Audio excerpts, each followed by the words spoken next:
Ça me semble cohérent. Moi, mon questionnement, en fait, c'était que ça rejoint un peu la question suivante. En fait, si on a un marché, le fait que les taux augmentent, il y aura donc moins d'acheteurs potentiels et ça risque d'entraîner une baisse du marché.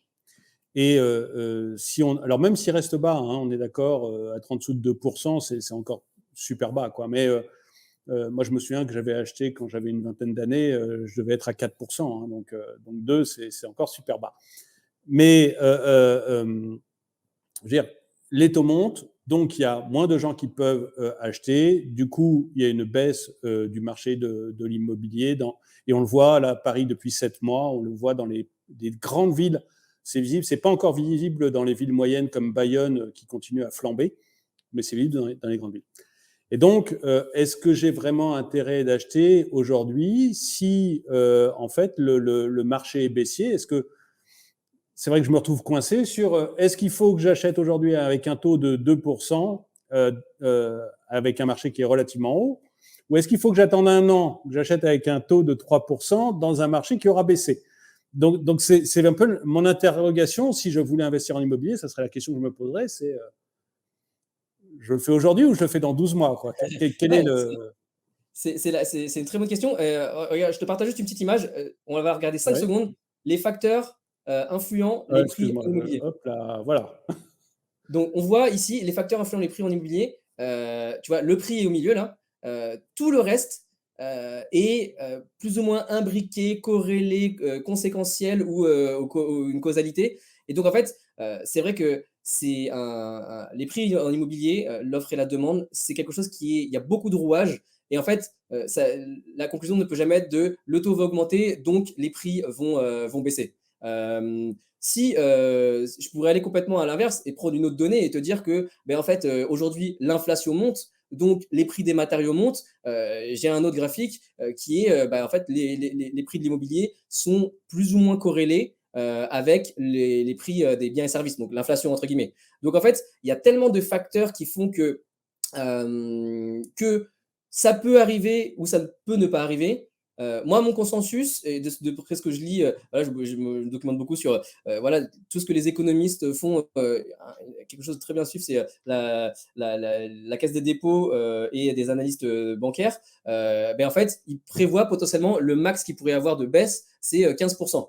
Et encore, 15%, c'est sur une période de 2-3 ans, parce que l'immobilier, énormément d'inertie. C'est bon, tu peux fermer la fenêtre si tu veux. Il y a énormément d'inertie. Donc, 15%, est-ce qu'on ne peut pas appeler ça un crack? La tendance Ah et oui, le oui. consensus qui se développe, c'est plutôt, il va y avoir un ralentissement de la hausse des prix plutôt qu'un crack. Et même s'il y a ce ralentissement, bah, au final, il est assez conjoncturel parce qu'il y a vraiment des grosses tendances lourdes. En fait, tu vois, quand je t'ai montré le graphique, il y a des facteurs qui ont plus d'impact que les autres. Je vais te donner deux cas. En fait, pour que les prix descendent, voilà, la courbe de l'offre et de la demande, il faut que la demande baisse et que l'offre augmente. C'est comme dans n'importe quel marché d'établissement des prix, c'est comme ça. Or, en immobilier, on peut se dire, et comme tu l'avais très bien dit dans ta vidéo précédente, oui, effectivement, la demande risque de baisser parce que les gens vont avoir une plus grande difficulté à emprunter, parce que les gens, avec l'inflation, vont avoir des dépenses auxquelles ils vont devoir subvenir et donc ils peuvent plus acheter, ils sont plus dans la capacité financière d'investir. Et puis même en termes de morale, les gens ils se disent ouais, c'est peut-être enfin, on n'est pas prêt à se lancer dans un projet immobilier maintenant, quoi.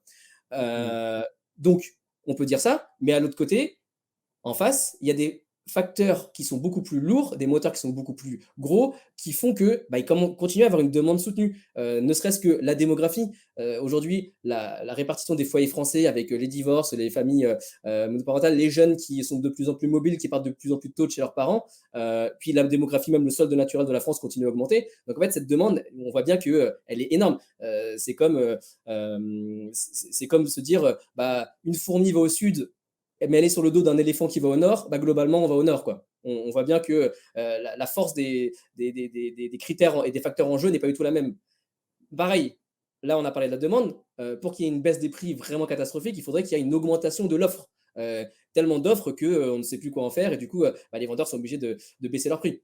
Donc, tu l'avais dit dans ta vidéo aussi, l'augmentation de l'offre, ça peut venir des gens qui n'arrivent plus à payer leur crédit et effectivement qui soient obligés de vendre. Donc Mm. ça, c'est conjoncturel peut-être, mais en face, il y a aussi des forces très, très importantes qui fait que structurellement, en France, il y a un déficit de logement. Enfin, on l'entend chaque année, hein. On n'a pas construit assez, etc. Bon, on ne prend pas en compte les logements vacants, mais c'est vrai qu'il y a d'autant plus de logements vacants et avec les réglementations thermiques qui vont arriver, peut-être que ça va augmenter encore la baisse de l'offre. Donc, voilà, structurellement, il y a des contrebalanciers qui font que je ne vois pas comment ça peut vraiment faire un crack aussi fort. Oui, 15%, ça me paraît possible. je t'interromps 2 secondes effectivement sur les nouvelles normes écologiques et de rénovation thermique. C'est évident, je crois que j'ai fait une vidéo dessus, je ne sais pas si elle est diffusée ou si j'en ai une en préparation, je ne me rappelle plus où j'en suis, mais Je l'ai pas vu. j'ai une vidéo en tout cas dessus, soit prête, soit qui va sortir, où je parle de ça et où effectivement on va avoir une baisse de l'offre locative et où il y a beaucoup de gens où ça va être encore plus difficile de trouver finalement un logement parce que concrètement, le propriétaire n'a pas les moyens ou alors c'est pas rentable pour lui de faire les travaux. Et du coup, eh bien, il préfère vendre son bien classé F ou G. Il préfère le vendre ou il préfère ne pas y toucher et puis on verra bien ce qui se passe que de faire les travaux et de mettre un locataire dedans. Et ça, c'est quelque chose qu'on voit déjà. On voit notamment qu'il y a beaucoup d'appartements qui étaient pour de la location et qui maintenant se retrouvent à la vente parce que les gens ne veulent pas investir dans la rénovation thermique. Et ça risque de créer effectivement une pénurie de logements locatifs. Ça, c'est clair. Ouais. Ouais, et du Ça coup, va aller en dans ce fait, sens-là. ça dépend de quel côté de l'équation tu te situes. Si tu te situes du côté investisseur qui veut, qui se demande si c'est le bon moment d'investir, tu pourrais voir la chose du côté positif en disant, justement, là, il y a des biens qui vont arriver avec la décote, et moi, ma compétence, c'est de le rénover et de le mettre plutôt premium, plutôt au-dessus du marché moyen. Donc, j'aurais pas de mal à le revendre ou à le louer parce qu'au final, l'offre baisse. Et d'un autre côté, j'aurai plus de possibilités de négocier, de décoter, parce que je sais qu'il y a cette loi qui oblige des acheteurs, des vendeurs à vendre, des propriétaires à vendre. Donc en fait, bien évidemment, le malheur des uns fait le bonheur des autres. Si j'étais un méchant capitaliste, je dirais, c'est trop bien. Au final, on se retrouve tous à chaque fois acheteurs et vendeurs à un moment donné de sa vie, où on peut être acheteur, investisseur, et puis à un moment, on va devoir arbitrer son patrimoine, donc on se retrouve dans une mauvaise posture. Donc il faut essayer de se positionner du bon côté de l'équation à chaque fois. Et encore une fois, c'est ce que je disais au début, hein, l'immobilier, c'est macro. Après, à nous et à chacun d'essayer de faire en sorte qu'on soit, là, quand j'ai montré la petite pyramide au début, d'avoir les biens qui sont corrects au niveau de la décote. Et c'est-à-dire que là, si j'ai dit que le consensus, c'est peut-être moins 15% qui va arriver dans les 2 ans qui viennent, essayer d'acheter des biens qui sont au moins 15% en dessous du prix du marché. Comme ça, même si la décote se passe, on est à zéro et pour autant, on aura son cash flow peut-être qui vient à côté, quoi. Donc, D'accord. Oui, voilà. l'idée, c'est un peu une idée que moi j'aime bien dans les actions. Donc ça se rapproche, c'est-à-dire acheter un bien qui serait déjà très en dessous de sa valeur, qui serait déjà très décoté pour éviter ou amoindrir une baisse éventuelle générale du marché. Exactement, exactement, c'est Ok. exactement ça. Et juste pour finir, si tu permets, toujours pour revenir au point, est-ce que c'est le bon moment d'investir? Là, on a parlé plusieurs fois, on a donné le mot-clé Pardon. inflation. Finalement, l'immobilier, OK, si demain, l'un d'entre vous veut demander une augmentation à son patron pour s'adapter à l'inflation. Alors, l'inflation est à 5, donc je voudrais, s'il vous plaît, monsieur patron, madame patron, on n'est pas misogyne, 5 d'augmentation sur mon salaire. En fait, je ne sais pas quelle va être la réponse, mais vous n'avez pas le contrôle dessus, et il est plus probable que ce soit: «Ah, c'est un petit peu difficile», et cetera. Dans l'immobilier locatif, ce qui est très intéressant, c'est qu'il y a les loyers qui sont gérés par l'indice de référence des loyers, ce que je vous voyais ici. Et donc ça, c'est la courbe de 2004 à 2022, donc il y a presque 20 ans d'historique. On voit que cette courbe, elle monte tout le temps. Donc même si on prend la crise de 2008, elle a baissé, je crois, de 0,1. Donc en fait, Si en face, on a on va dire une charge financière, donc son emprunt qui est à taux fixe, parce que ça, c'est un gros avantage qu'on a en France, c'est que les prêts sont à taux fixe. On sait combien on va dépenser pour rembourser son emprunt.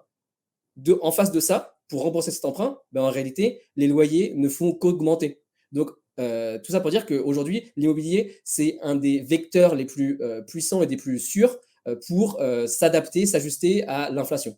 Donc, les euros que vous aurez mis dans l'immobilier seront indexés à l'inflation sans même que vous le demandiez, parce qu'en fait, cette courbe de référence des loyers, il suffit juste de l'appliquer. En fait. Vous avez besoin de demander à personne pour l'appliquer.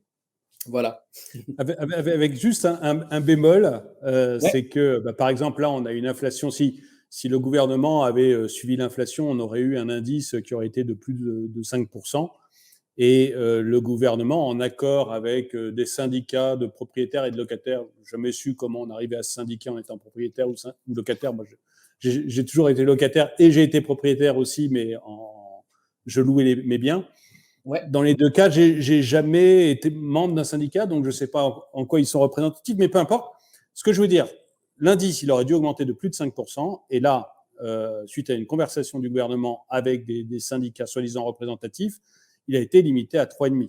Donc, on a quand même la possibilité que le gouvernement empêche l'indice de suivre vraiment l'inflation. C'est vrai, je suis complètement d'accord et en fait, tu vois, dans chaque, argument, on pourrait prendre le côté pour et le côté contre et même pour appuyer ton propos, je pourrais dire que, bah, ouais, mais en fait, si l'inflation augmente, les réparations ou l'entretien que je vais faire dans mon bien, bah, ça va me coûter plus cher. Donc en fait, Ouais. je vais pas m'y retrouver. Donc effectivement, à chaque fois, il faut prendre les 2 côtés, mais globalement, si on arrive à agir sur tous les leviers, à la fois une bonne décote, à la fois faire des bonnes rénovations à un prix, une bonne rénovation, qu'est-ce que c'est en investissement locatif? C'est un bon ratio coût, durabilité, prix. Qualité, durabilité, prix. Donc, c'est pas la même chose que quand tu fais des travaux pour ta résidence principale où tu vas peut-être plus chercher de l'esthétique, etc. Pareil, en termes d'exploitation, il faut essayer de pas faire, de pas faire une exploitation en nu qui soit pas du tout optimisée fiscalement. Il y a des choses qui peuvent être faites. Donc, pas la peine d'aller chercher les extrêmes dans chaque, et c'est pas mon propos. Et de toute façon, j'ai pas envie de vendre du rêve dans ce sens-là. Mais par contre, aller piocher dans les différents bassins d'optimisation, et ben, tu peux arriver et finalement, tu vas réussir avec très peu de risques. Si on compare investir dans une entreprise, par exemple, tu vas prendre moins de risques parce que tu as aussi beaucoup plus de contrôle personnel, quoi.